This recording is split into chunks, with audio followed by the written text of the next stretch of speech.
Hello, we are live at Interbike TV. We're here at the first day of the indoor portion of the show. And for today's program, I thought I'd talk about some of the economic forces going on in the industry these days, the kind of the push and pull.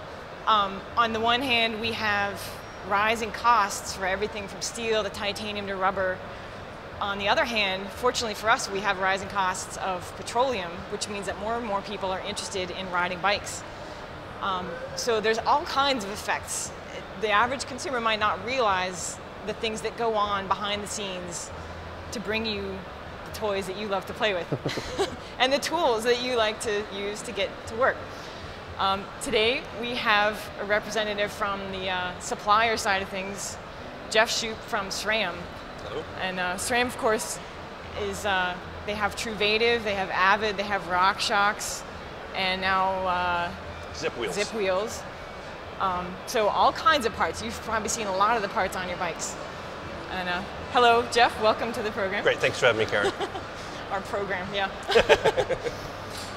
So yeah, I wanted to talk to you a bit about the challenges that you guys face in the rising costs of everything. I'm sure you see that. Yeah, clearly, raw material prices have increased significantly over the past 2 to 3 years. Yeah. And you look at a bicycle, and the main materials, of course, are aluminum, steel. You mentioned titanium, and it's a smaller portion, but it has definitely risen, and also carbon fiber. And some of those materials have risen carbon fiber, particularly because of the higher uses in the bicycle industry. Oh, we really saw that a couple of years ago. Aluminum and steel are rising because they're commodities, and I don't know exactly how those commodity prices rise, but rising energy costs to get them to our facilities. Yeah. There has been significant prices increases in those commodities. I understand that rubber is another one that, like the basic price of tubes is. Yeah, I have to admit though, we don't not make tires.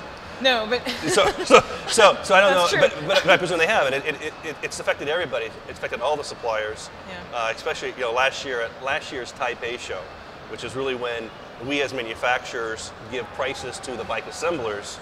Okay. The big talk of that show was price increases due to all these rising materials. And was there a range of percentages? Did it vary by part? Yeah, we raised our prices 3 to 5%, and that's kind of 3 to 5 is probably on the lower side. There were price rate, 7 to 10% were also very common price increases. Okay. And now, in previous years, how much had your prices increased? Typically 2 to 3%. Okay, so that's a pretty significant jump. It's very significant price increases. And did that affect how many orders people placed with you, or? No, I mean, it's interesting. It's where does that go? Does that get passed on directly to the consumer? Does the bike manufacturer despec the bike by putting lower price components on the bike to keep the bike at the same price point? Yeah. It's really up to the different bike manufacturers and how they essentially pass that price on to the end consumer. Yeah.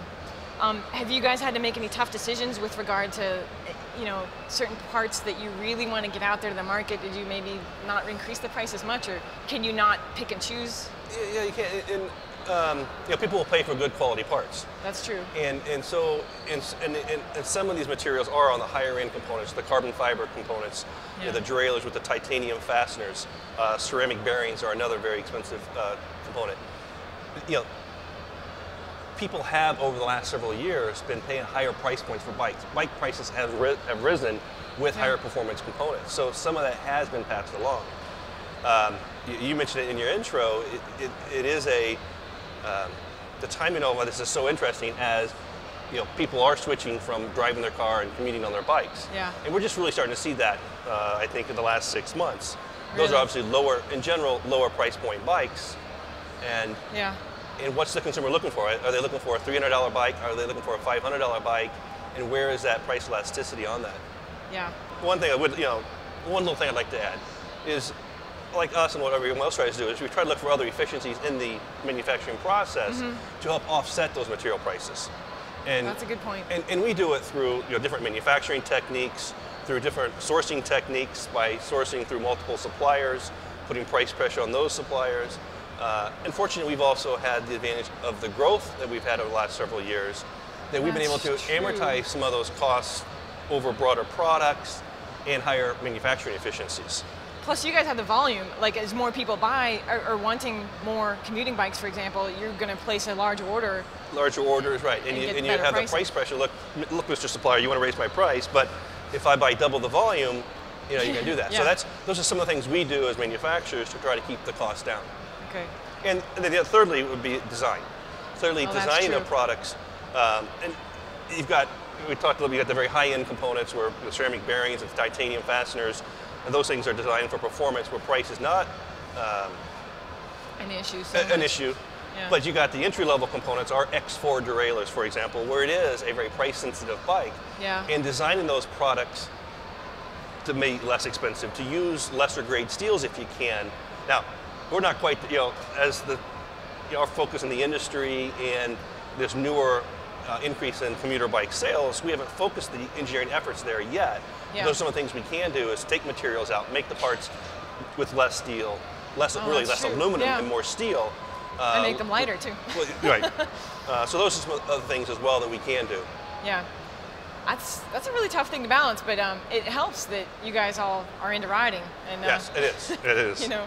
And we want to and we want to make bikes more accessible to people, so that at different price points, you know, we want people to be able to afford good quality bikes that they enjoy riding. So. That's the ultimate goal, figuring out how to get the most bikes out there to the consumers. Yeah. And everybody's got to make money in the channel. We've got to make our money. The bike, bike manufacturers, the Treks, the Specialized of the world, they got to make money, and the bike dealers got to make their margin as well. Yeah. And everybody's got to be happy through the channel, and that's where, when price increases start with the aluminum and the steel, it does escalate up through the channel. Yeah. So. But it hasn't seemed too bad to me. Like, I haven't, unlike the price of, say, gasoline, of course, or even bread, I haven't heard people complain too much about, well, this is ridiculous for, you know. Exactly. Because we all love it. Exactly. Well, thank you very much, Jeff, for taking time out of your busy day, saving the world with bike parts. That's right. Great. Thanks a lot, Karen. You're welcome. Bye.